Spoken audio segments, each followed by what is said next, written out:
Bonjour mesdames et messieurs, in this episode we fake long exposure photography without using a tripod. Bonjour mesdames et messieurs, my name is Serge Ramelli, I'm a French photographer living in Paris, France, and I make 2 tutorials per week. Click here if you want to get all the raw files, and this week is a lot of raw files for free, and you will subscribe to my newsletter and you will get tons of emails from me with amazing promotions, and you will get access to hundreds of raw files, free actions, a lot of things. And click here if you want to subscribe to my YouTube channel. In last episode I showed you how to give an infrared look in your photography using an action in Photoshop, which I'm also giving for free if you subscribe to my newsletter. This week I was into a problem. I wanted to shoot a waterfall, but that waterfall was only accessible via boats. And you cannot do long exposure photography with boats because tripods, they are not very stable. So let me show you how I did this. All right, mesdames et messieurs. One subject that I love to shoot is waterfall. But unfortunately, where I live, around Paris, there is very little waterfall. But there is one. The problem with the waterfall is that you can only shoot it from a little boat on the lake, because that's the only angle where you can actually see it, because people walk up here on the waterfall. So I had to rent a boat and come here. The problem of a boat is you cannot take long exposure photos because you're on the boat, so you cannot put a tripod and it's not stable. It was a very small boat, a little barque, as we say. So I shot this. So I'll show you a technique where I'm going to fake long exposure and add a lot of drama to make a nice waterfall photo. This was shot at 1/60th of a second at f4.5 ISO 320. I was on multiple shots. I was like doing 3-4 shots a second, and I took a lot of shots. And we're going to use Photoshop to make a little trick to combine this into and fake a long exposure and fake a lot of things, to just try to be creative with it. So check this out. First, I'm going to retouch in Lightroom the first photo. Now the problem is the boat was moving a lot, like really a lot. If you look at every shot, it's like almost from a different angle. So this is going to be hard to do something with, but you will see. I'm first going to open up the shadows and bring down the highlights. Well, actually not so much the highlights on this one because it's pretty dark. So I'm going to boost the exposure. I'm going to do my white point and my black point.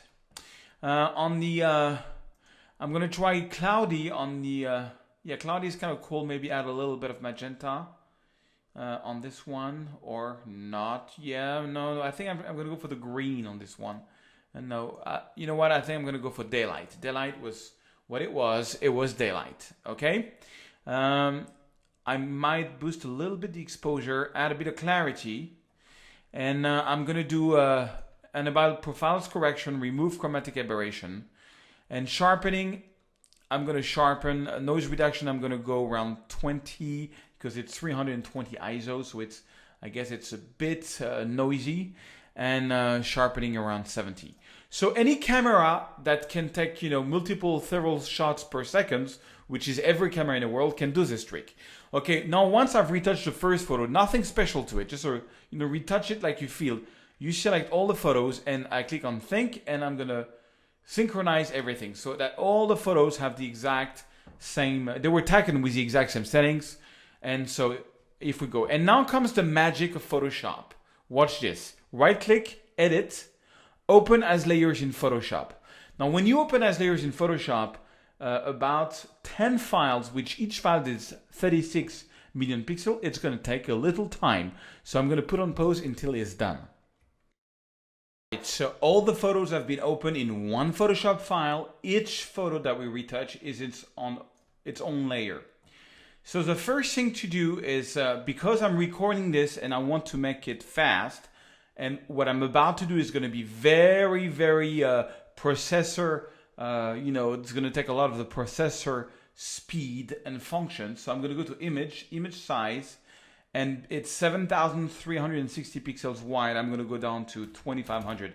Now you can jump that step if you have the time and if you've got a fast computer and you want to, get the best result possible. But I'm doing this for a tutorial, so I'm gonna make things smaller so everything goes faster, okay? But 2500, I still have a decent photo. The next thing I'm gonna do is duplicate the first photo. I'm gonna duplicate the first photo, I'm gonna put it on top here.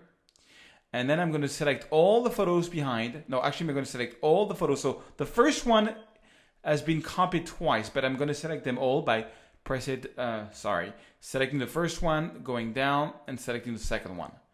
Okay, the first thing we need to do is align all the photos. So for this, I'm going to go to Edit, Auto Align Layers. I just use the auto function and click on OK. And what that's going to do, it's going to align all the photos based on its individual features, and I was moving a lot. I mean, I was really on a boat. I think I maybe have moved like a meter or two from the first photo to the last photo. I was trying to move with my hand, so that it would follow, but anyways. So it's gonna take a lot of alignments, and I'm gonna put on pause because it's also taking a lot of time. All the photos are aligned, so if I turn off the first two, the first three, you see they are pretty much aligned. But I'm still moving. You can see how I'm moving, and it did its best to align them anyway. Okay. So okay, I'm going to turn back the visibility on. You can see the movement of the boat. So now we've got everything. So remember that the first one I copied on top. So I'm going to not select this one, but select all the other one. I'm going to right click and I'm going to convert to Smart Object. So it's going to take all the other photos and put them into one file that we call a Smart Object. Now, Smart Object, we can do all kind of things with it, and including some nice mathematical formulas for faking long exposure. So I'm going to do two techniques on that. I'm first going to do with a Smart Object. So here we are. So you see now all the files are into one Smart Object. Let's call this one Smart Object. And I'm going to put it on top, okay? It's on top. Now, I'm going to go to Layers. I'm going to go to, I'm going to go to Layers, Smart Object, Stack Mode, and this is the mathematical formula I was talking to you about. I'm going to go for Mean. Now, what Mean is going to do is that it's going to do something, but which I cannot tell you what, but it's going to look like a little bit of a long exposure, okay? So that's what Mean is doing. Check it out, before Mean, after Mean. So it looks like a little bit of lone exposure is going on here, okay? We can try another one. So you have to try another one. Sometimes it's better. Stack Mode, so Smart Object, you can try Medium. And Medium is also going to give you a little, lone exposure look. But this is just the beginning, guy. This is the beginning of a long story, okay? Sorry. This is, now if you want to see which one you've been using, so this is Medium, I'm sorry, I was doing something wrong. So here again, Smart Object, Stack Mode. I want to try Medium. Oh yeah, that's Medium. So that's what Medium looks like. So that's Medium. And I think Medium is not so bad, actually. It might be better than Mean. Let's see. So I'm going to Command Z a couple of times until we come back. And then I'm going to go Layers, Smart Object. And I'm going to go back to Mean. I think Mean might be better than Medium. And so, as you can see, it takes a lot of time. So if I had kept the 36 million pixel file, it'd be crazy. Okay, so now I have a little bit of an illusion of the water, being a bit more blurry. So it basically melted all the photos together. So now I'm gonna press the Alt key and click here on the mask, and it's gonna create a black mask. So now, this Smart Object is completely invisible. Then I'm going to take a little brush, a little brush. Okay, this is my little brush. I'm going to put the opacity at 100%, and I'm going to brush on the water with the white color, because you see the whole Smart Object is black. So if the white color is the front color, it's going to make this appear. And look, it's already starting to give a little bit of a lone exposure look to the water. Isn't that amazing? Isn't that totally crazy? I'm asking you. Okay, so let me back this out and let's make a big brush, and I'm going to do this on the entire water. So it's going to give like a little flat look to the thing. I like that. Okay, that's the first step. So now I'm going to take both photos and I'm going to right click and I'm going to merge layers. So they're going to be all merged, and then I'm going to take the crop tool, because I'm going to crop it because there's some weird stuff going on due to the auto align, so that we only have one photo. And already it's looking a little bit more, you know, like long exposure, but that's not all. I'm now going to duplicate this again, and I'm going to go to the new Photoshop CC 2014 Blur Pass. So you go to Blur Gallery and Pass Blur, and it's a really cool blur because it's a blur that follows an arrow. So I'm going to take the tail of the arrow and the front of the arrow, and I'm going to put it on the waterfall. All right, and you see here it makes the water fall.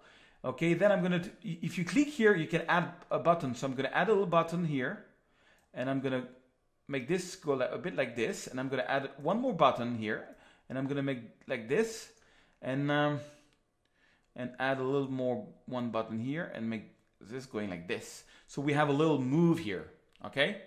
And maybe add one here, and I just get this to follow the waterfall. Okay, so the blur is sort of falling, you know, is making the waterfall direction, and then you can, you know, add more speed. Tapper, I have no idea what Tapper is doing. Let's see what it does. Okay, and then endpoint speed. You just look around and see until you got something that you like. Maybe I'm a bit crazy on the speed here. You know, something more like this is nice. Okay. And yeah, I like it because it's like real time. It looks really something nice. Okay, so I'm going to click on OK. So now the whole thing is blurred. So same thing is, we use the same masking technique. So we hold down the Alt key, we click on the mask, and now we take a little brush, the same brush, which is white, which is at, this time not 100%. I think I'm going to put the opacity like around 30%. And I'm just going to brush. I'm going to brush just on the water. And as I brush, the long exposure is coming even more. Okay, look at that. Check this out. If you think it's too much, you just press X. You can take this out. Maybe even lower. I think it's a bit too much. I'm gonna make it so, yeah. So you just brush until you get the feeling that you like. There's another little waterfall there. I'm gonna zoom in. Okay, maybe not zoom that much. B as a little brush, and maybe brush here a little bit. Okay, to make this also a bit more blurry. Now check this out, before, after. It's kind of cool. Now we have really a nice blur. Now, when you do long exposure photography, what often happens is that it's you know, it makes how can I say? It makes the water a bit more white. So we have to make the water a little bit more white and a bit more contrasty. So now I'm happy with that. So I'm going to select both layers, and I'm going to do the same thing. I'm going to merge a layer. All right. Then I'm going to duplicate the layer again. And this time I'm going to go for screen. Screen is going to make everything brighter. And so I don't want that. So I'm going to press the Alt key, and voila. And then I'm take a little brush. And this time I'm going to make the brush very strong, and still painting with white. I'm just adding, you know, some white here, because this is what happens when you do long exposure. It becomes white. Okay, and I think I'm going to do the same thing here with this little thing here. All right, so, you know, just playing around, and now we've got a lot of drama. So now we are ready for the last step, which is to bring it back into Lightroom and do the final dodge and burn retouching. So we use Photoshop for that. We gave it this sort of long exposure look, you know. And so I'm going to go to File. I'm going to go to Close. And so it's pretty handy if you're on a boat and you have no other way to, you know, to work on a tripod. Check this out. This is the before and this is the after. I mean, it's quite a difference, right?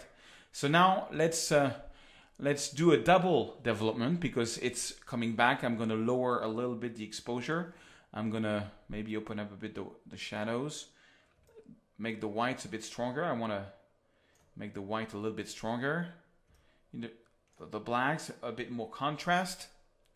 And I think on this one I'm going to add a lot of post-crop. I want to add drama. Now it's drama time. It's drama time. So usually I like to relight the photo. I like to relight it. So I make it a bit darker, and then I use a brush And with the brush, I'm going to relight some parts of the photo here, maybe even here, you know, here, maybe here, a little bit here on the water. This makes some reflection there.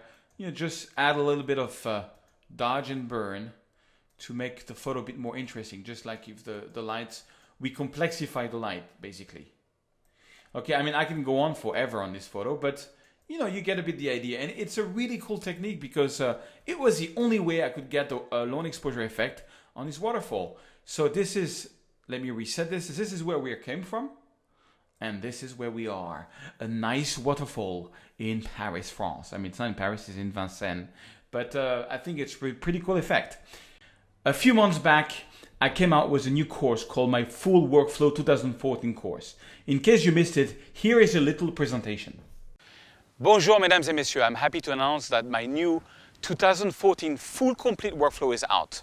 Last year I did a course which was 7-8 videos about my complete workflow using Lightroom 4 and at the time Photoshop CS5. Since then Lightroom 5 came out, Photoshop CC came out, and I have also updated my workflow. I work a bit different now than I did about a year ago. Last year I showed you about 7 to 8 projects. This year I'm going to show you 20 projects from A to Z with all the raw files, how I retouch every single photo. I'm a strong believer that more you practice your retouching skill, better you become. Every photo is unique. Every photo has its own white balance, its own histogram.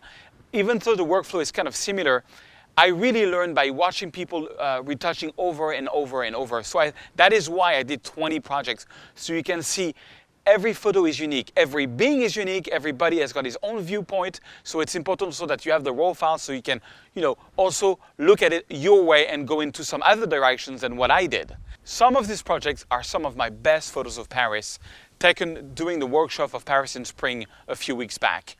I'm really proud of these photos. A lot of them went very high up on 500px, got lots of great reviews, so I'm sure you will love it. If you purchase this bundle, you will also get for free last year's workflow bundle. So thank you very much for your trust. I get a lot of emails from you guys that you appreciate my training and it really gets me going. I hope you will like this one. I put a lot of heart into it, a lot of passion, and I hope it's going to get your retouching to the next level. I'll see you in a training video. Au revoir.